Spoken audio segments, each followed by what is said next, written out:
আসসালামু আলাইকুম, সবাই কেমন আছেন? আমি স্বপ্না ব্লগে সবাইকে স্বাগতম। ছেলের কান্না শুরু হয়ে গেছে, তালের কেক খাবে। তো আমি একদিন বলছিলাম যে তাল দিয়ে কেক বানাই দিব। তো সেই থেকে জেদ লাগছে যে তালের কেক খাবে, তালের কেক খাবে।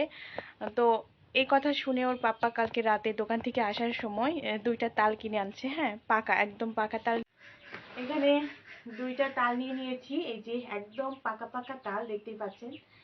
এই পাকা তাল দুটো আগে আমি পানি দিয়ে পরিষ্কার করে ধুয়ে নিব, তারপরে এর উপরের খোসাটা ছিলে রসটা বের করে নিব। আর যেহেতু কেক বানাচ্ছি সেক্ষেত্রে এটা আমাদেরকে খেয়াল রাখতে হবে যে তালের রস বের করার সময় যাতে পানির ব্যবহারটা খুবই কম হয়। আমরা অনেক সময় দেখি না যে তালটা একটু কম পাকা, সেক্ষেত্রে পানি দিয়ে তালটা ভালো করে এরকম করে হাত দিয়ে ছেনে ছেনে তালের রসটা বের করে ফেলি। তো কেক বানানোর ক্ষেত্রে এটা করা যাবে না, পানি দেওয়াই যাবে না, পানি ছাড়া তালের রসটা বের করে নিতে হবে যেহেতু কেক বানাচ্ছি। সেক্ষেত্রে দুইটা তালই একদম ছিলে নেওয়া শেষ। আর এখন আমি এগুলো কি করব, একদম ঘষে ঘষে রস বের করবো। কেকের জন্য কিন্তু এই দুইটা লাগবে না, সামান্য একটু লাগবে। তারপরও দুইটা নিয়ে আসছে, দুইটাই একদম রসটা বের করে নেই। কোনো পিঠা দেখি বানাতে যদি পারিতে করব, নয়তো ডিপ ফ্রিজে একদম সংরক্ষণ করে রেখে দিব। যখন কোনো পিঠা বানানোর সময় হবে বা খাইতে মন চাচ্ছে সেই সময় বের করে পিঠা। সবগুলো হাত দিয়ে একটু নরম করে নিলাম, আর এখন একটা ডালাতে এভাবে ঘষে ঘষে রসটা বের করে নিব। এই যে এরকম একটা ডালা নিলাম, আর নিচে কিন্তু একটা ছোট্ট গামলা নিয়েছি যাতে রসটা ওখানে পড়ে, সেজন্য।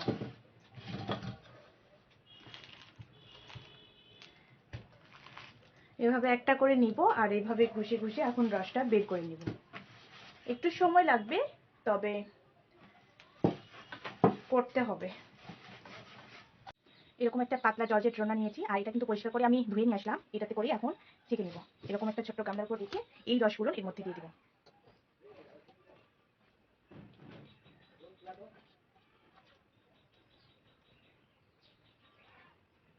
সবগুলো দিয়ে দিচ্ছি। তালের এই ঘষাঘষি আর রসটা ছেঁকে নেওয়াটাই খুব বেশি ঝামেলার, নয়তোবা তালের পিঠা কিন্তু ভালোই লাগে, খেতে খারাপ লাগে না। আর এরকম ভাদ্র মাসে তাল সবার বাড়িতেই পিঠা হয় নানান প্রকারের।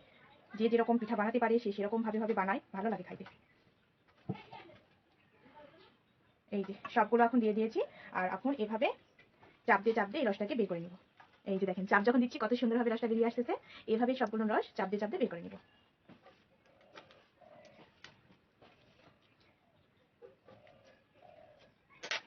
আমার কাছে এভাবে বের করতেই ভালো লাগে। একটু কষ্ট হোক, কিন্তু কোনো প্রকার আঁশ থাকে না, সব একদম রন্নাই বা পাতলা কাপড়ে আটকে যায়, আর বেরিয়ে আসতে পারে না। এই যে সবগুলো বেরিয়ে আসলো, আর এখন দেখেন আপনাদের দেখাই এর ভিতরে যে আঁশগুলো। এই যে দেখেন, এরকম আঁশগুলো না পরে পিঠার মধ্যে থেকে যায়। এটার আর প্রয়োজন নেই, সবগুলো বেরিয়ে আসছে। এখন চলে যাব কেক বানানোর শুকনো উপকরণগুলো কি কি লাগছে সেগুলো তৈরি করে নিব, আগে রেডি করে নিব। শুকনো উপকরণগুলো চেলে নিতে হবে, এর জন্য এখানে একটা চালনি নিয়েছি। প্রথমে আমি যতটুকু পরিমাণে কেক বানাবেন সেই অনুযায়ী আপনারা ময়দা ব্যবহার করবেন। আমি 1 কাপ ময়দা দিয়ে বানাবো, এর জন্য এখানে 1 কাপ ময়দা নিয়ে নিলাম। আর দিয়ে দিব বেকিং পাউডার। বেকিং পাউডার দিয়ে দিচ্ছি 1.5 চামচের মতো। যেহেতু আমার বেকিং পাউডারগুলো অনেক আগের, এর জন্য একটু বেশি করে দিলাম, 2 চামচের মতো দিয়ে দিলাম। তো এই বেকিং পাউডার আর ময়দাটা এখন একইভাবে এভাবে আমি চেলে নিব। সবসময় কেক বানানোর আগে শুকনো উপকরণগুলো আপনারা চেলে নেবেন, নয়তো ওইরকম ময়দার ভিতরে একটু গুটি গুটি দানা থাকে, সেগুলো কেকের মধ্যে যায়, পরবর্তীতে দলা পেকে থাকে, সমস্যা হয়। তো সবগুলো উপকরণ আমি চেলে নিয়েছি, আর এখন এগুলো ভালো করে মিক্স করে নিব। এভাবে চামচের সাহায্যে মিক্স করে নিচ্ছি।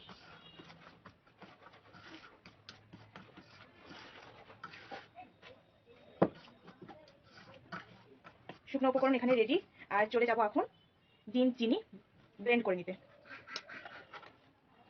এখানে ব্লেন্ডারের বক্সটা আমি নিয়ে নিয়েছি, এর মধ্যে দিয়ে দিব চিনি। এখানে কিন্তু চিনি আমি একদম ব্লেন্ডার করে পাউডার করে নিয়েছি। আপনারা চাইলে বড় বড় শপ, সুপার শপ কিংবা মুদি দোকানে এরকম সুগার পাউডার বললে এরকম পাউডার পাওয়া যায়, সেটাও কিনে নিতে পারেন, কিংবা বাড়িতে ব্লেন্ডারকে এই চিনিটা পাউডার করেও নিতে পারেন। চিনি পরিমাণটা যেটুকু আপনারা খাবেন যেরকম স্বাদ অনুযায়ী সেরকমই দিতে পারেন। তো আমি 1 কাপ ময়দা দিয়েছি, 1 কাপ চিনি এখানে ব্যবহার করব। আপনারা চাইলে কমিয়ে বা বাড়িয়ে নিতে পারেন।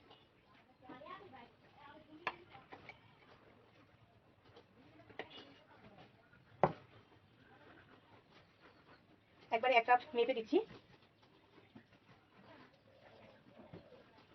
এই যে 1 কাপ দিয়ে দিলাম।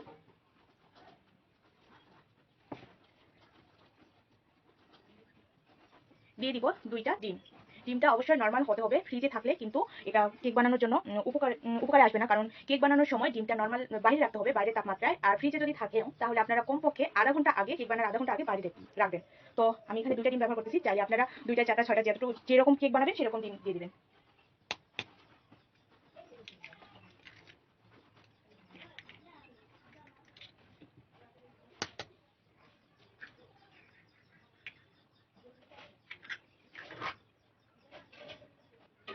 এর মধ্যেই দিয়ে দিব তালের রস।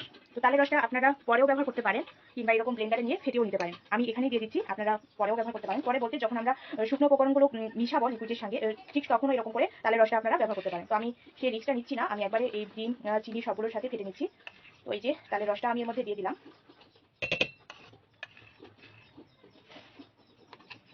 আর দিয়ে দিব সামান্য একটু ভ্যানিলা এসেন্স। এই ভ্যানিলা এসেন্সটা দিলে ডিমের যে গন্ধটা থাকে সেই গন্ধটা থাকবে না, আর কেকেরও সুন্দর একটা ঘ্রাণ আসবে।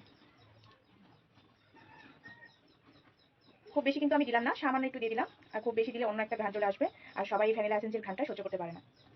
তো সবকিছু দিয়ে এখন আমি ব্লেন্ডার করে নিব। ও হ্যাঁ, আরো একটা কথা যেটা আমি দিতেই ভুলে গেছিলাম, এখানে দিতে হবে তেল, যেটা রান্নার তেল, সেই তেলটা এখন এখানে আমি দিব। রান্নার তেলটা দিতে ভুলে গেছিলাম, তো আমি এখানে এখন রান্নার তেলটা ব্যবহার করব। সবকিছু মেপে যখন দিচ্ছি, তেলটাও মেপে একবারে দিয়ে দিই। এর মধ্যে তেলটাও আমি দিয়ে দিলাম। সবকিছু দেওয়া শেষ, আর এখন আমি এটা ব্লেন্ডার করে নিব। 3 মিনিট ব্লেন্ডার করে নিতে হবে। আমি 3 মিনিট এটা ব্লেন্ডার করে নিয়ে আসছি। 3 মিনিট পরে ফিরে আসলাম, আর দেখুন এর অবস্থা। কত সুন্দর একটা ক্রিমি ক্রিমি ভাব চলে এসেছে, দেখেন। সবগুলো সুন্দর মতো ফেটে গেছে। আর এগুলো এখন শুকনো যে উপকরণটা মিশে রাখছি সেগুলোর সঙ্গে মিশ করে নিব। তার আগে এটা আগে ঢেলে নিব। তারপর সবগুলো একটা বাটিতে ঢেলে নিলাম। এই দেখেন বাটিটা একদম ফুল হয়ে গেছে, একদম বেশি হয়ে গেছে। আর ব্লেন্ডার করে নেওয়ার পরে এটা মনে হচ্ছে আরো ফুলতেছে, এরকমটা মনে হচ্ছে। তো এর সঙ্গে এখন আমি এই যে শুকনো উপকরণগুলো মিশাবো। তো শুকনো উপকরণ মিশানোর আগে একটা কথা বলি, শুকনো উপকরণগুলো যখন মিশাবে তখন অল্প অল্প করে দিয়ে এভাবে নেড়ে নেড়ে এক সাইড থেকে নেড়ে মিশাতে হবে। সবগুলো একবারে ঢেলে কখনোই দিবেন না। তো আমি অল্প করে আগে দিয়ে নিচ্ছি। এভাবে অল্প অল্প করে দিয়ে আমরা এভাবে এক সাইড থেকে এভাবে মিশাইতে হবে। এই যে উল্টা পাল্টা ভাবে মিশানো যাবে না, এভাবে একদিক থেকে ঘোরায়ে ঘোরায়ে মিশাই নিব।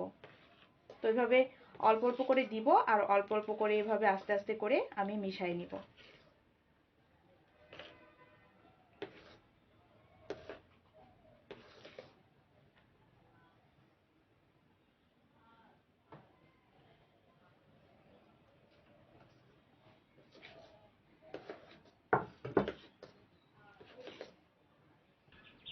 সবগুলো শুকনো উপকরণগুলো আমি এভাবে আস্তে আস্তে করে ঘোরায় ঘোরায় একসঙ্গে মিলাই নিলাম। এই দেখেন সবগুলো মিলানো শেষ। আর এখন চলে যাব যেই পাত্রে আমি কেকটা বসাই দিব সেই পাত্রটা রেডি করতে।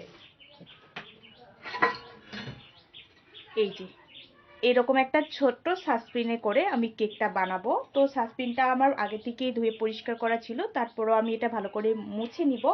নেওয়ার পরে এর মধ্যে একটা সাদা পেপার বিছিয়ে দিব। এটা আগে আমি ভালো করে মুছিয়ে নিই, পরিষ্কার করে নিই। আবারও ভালো করে মুছে পরিষ্কার করে নিয়ে নিলাম। আর এই যে এরকম একটা সাদা পেপার কাগজ, যেই কাগজটা আপনারা এরকম কেক বানানোর কিন্তু পেপার পাওয়াও যায়, কিনে পাওয়া যায়। তো যদি না থাকে তাহলে এরকম বাড়িতে যেটা আমরা হাতে লেখি যেই খাতায়, সেই খাতার এরকম সাদা একটা পিসটা নিয়েও আপনারা এইভাবে দিতে পারেন। তো আমি মাপ অনুযায়ী গোল করে কেটে নিয়েছি, এর মধ্যে এখন বিছিয়ে দিব। তার আগে একটা কাজ করতে হবে, এখানে কিছুটা তেল ব্রাশ করে নিতে হবে। তো ব্রাশ না করে আমি এমনিতে একটু ঢেলে দিয়ে আগে ভিজিয়ে নিচ্ছি।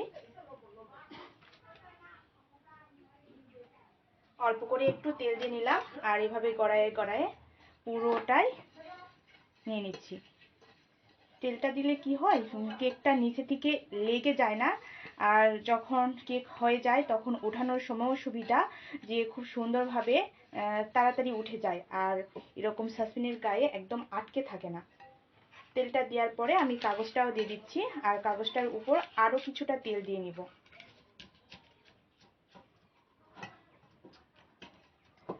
এই দেখেন, কাগজটা বিছানোর পর তেলটা দিয়ে কিন্তু একটু ভিজে ভিজে হয়ে গেছে। তো আরও একটু তেল দিয়ে উপরে, কাগজের উপরেও আর একটু তেল দিয়ে আমি ভিজা ভিজা করে নিব। খুব বেশি ভিজা ভিজা করা যাবে না, দেখতে মনে হবে যে ভিজে গেছে ঠিক সেরকম, কিন্তু এটা থাকে না তেল গড়ে গড়ে পড়তেছে, এরকমটা দেওয়া যাবে না। পুরোটাই তেল মালিশ করে নিলাম। আর এই যে সসপ্যানের এই সাইড দিয়েও আমি একটু তেল দিয়ে দিচ্ছি, যাতে সাইড থেকে উঠাতে সুবিধা হয়। তো তেল দিয়ে সব কিছু একদম রেডি করে নিলাম। আর এখন এই যে এগুলো আস্তে করে আমি এখন এর মধ্যে ঢেলে দিব। এই দেখেন পড়তেছে কত সুন্দর থাক থাক হয়ে, দেখতেই পাচ্ছেন। এরকম থাক থাক হয়ে পড়লেই বুঝে নেবেন যে কেক বানানোর লিকুইডটা একদম পুরোপুরি পারফেক্ট ভাবে রেডি হয়েছে। তো সব কিছু আমি এর মধ্যে দিয়ে দিচ্ছি।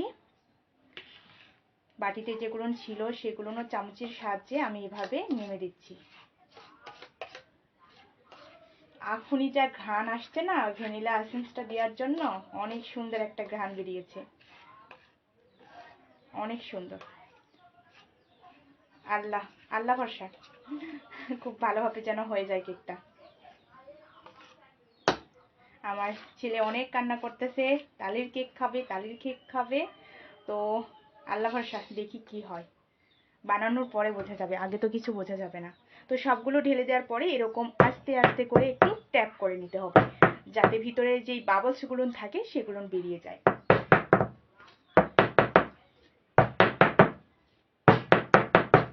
এভাবে আস্তে আস্তে একটু করে ট্যাপ করে নিচ্ছি, যাতে সমানভাবে বসে যায় আর ভিতরের বাবলসগুলো বেরিয়ে যায়।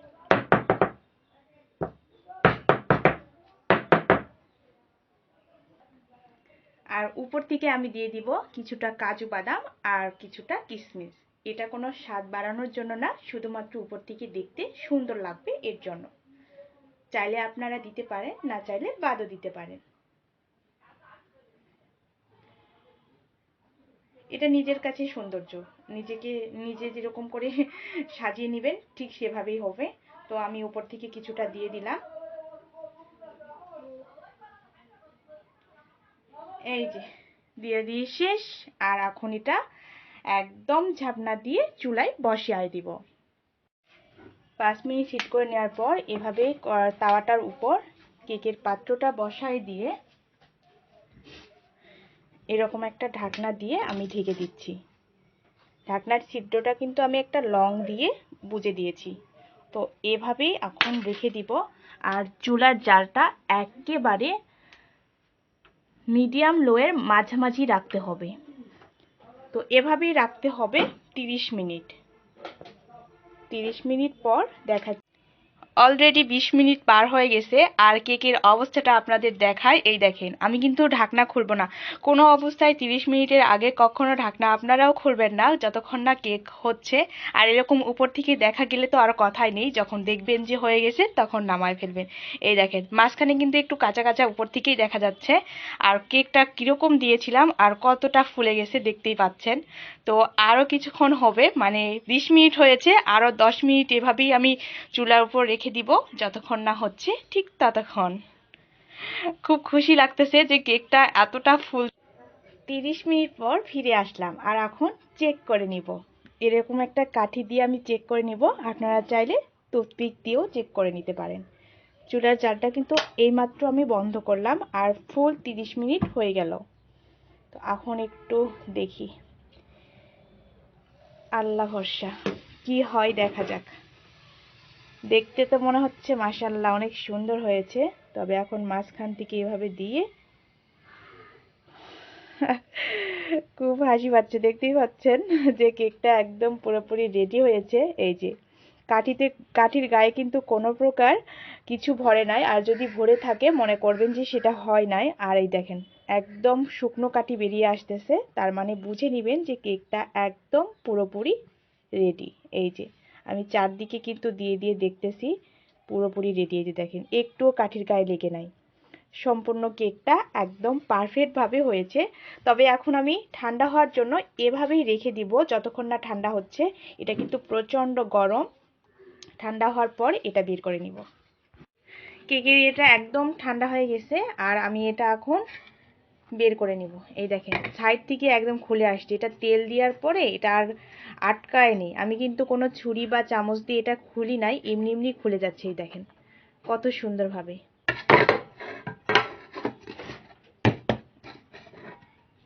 ওয়াও, তালের কেক একদম পুরোপুরি রেডি। আর দেখতেই পাচ্ছেন কতটা সফট হয়েছে এই কেকটা আর কতটা নরম হয়েছে। দেখেন কত সুন্দর হয়েছে, একদম পারফেক্টভাবে তৈরি হয়েছে এই কেকটা। আর সাইড থেকে দেখেন কত সুন্দর একটা কালার আসছে, একদম দোকানে যেরকম কেকগুলো সাইড থেকে পোড়া পোড়া আর ভিতরের দিকে হলুদ হলুদ, ঠিক সেরকম কালার আসছে। দেখেন আব্বু, তুমি খুশি? অনেক খুশি? নাও এখন কেটে ফেলো। হ্যাপি বার্থডে আলিফ সোনা। আলিফের নাকি আজকে বার্থডে, এর জন্য নাকি কেক কাটতে হবে। তো বলতেছে এর জন্য ওকে একটু উইশ করলাম। ওর বার্থডে তো আজকে না, তারপরও। এই যে আমার বাবাটা এখন তালের কেক কাটতেছে, তাই না আব্বু? হুম। দাঁড়াও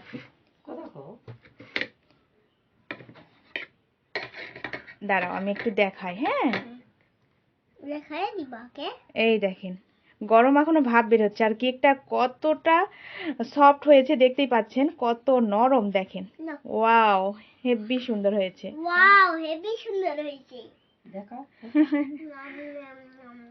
আব্বু মজা? গরম এখনো একবারে পুরোপুরি ঠান্ডা হয়নি, ভিতরটা গরম আছে। আর দেখেন কত সফট, এত সুন্দর হয়েছে। মাশাল্লাহ মাশাল্লাহ, অনেক ভালো হয়েছে। আপনারা অবশ্যই এরকম করে বানাবেন তালের কেক। এরকম যেভাবে আমি দেখিয়েছি ঠিক সেভাবে বানালে কিন্তু সেম প্রসেসে বানালে একদম এরকমটাই হবে। আর দেখেন কেকটা কতটা সফট, বোঝাই যাচ্ছে না যে এটা তালের কেক। আর সুন্দর একটা অন্যরকম একটা ফ্লেভার আসতেছে, একদম যেরকম কেক খায় সেরকম না, অন্যরকম একটা ফ্লেভার আসতেছে, কিন্তু কেউ বুঝতে পারবে না যে এটা তাল দিয়ে বানানো। অনেক মজা, তাই না আব্বু? নানিমুনিকে দাও। এই যে ওর নানিমুনিকে খাইয়ে দিল। খুব সুন্দর হয়েছে তো, বোঝা যাচ্ছে তালের কেক? না এরকম কেকের মতো লাগছে। একদম বোঝা যাচ্ছে না যে এটা তালের কেক, কিন্তু একটা সুন্দর ফ্লেভার আসতেছে। তো ভিডিওটা এখানেই শেষ করতেছি। আর ভিডিওটা যদি ভালো লেগে থাকে প্লিজ আমার ইউটিউব চ্যানেলটা সাবস্ক্রাইব করবেন আর পাশে থাকা বেল আইকনটি অন করবেন। আর যারা ফেসবুক পেজ থেকে দেখছেন তারা আমার ফেসবুক পেজটা ফলো করবেন, বেশি বেশি করে শেয়ার করবেন আর ছোট্ট একটা লাইক দিয়ে পাশে থাকবেন। আল্লাহ হাফেজ সবাইকে। আব্বু সবাই ভালো থাকবেন, সুস্থ থাকবেন, লাইক দিবেন, লাভ দিবেন। আল্লাহ হাফেজ। আল্লাহ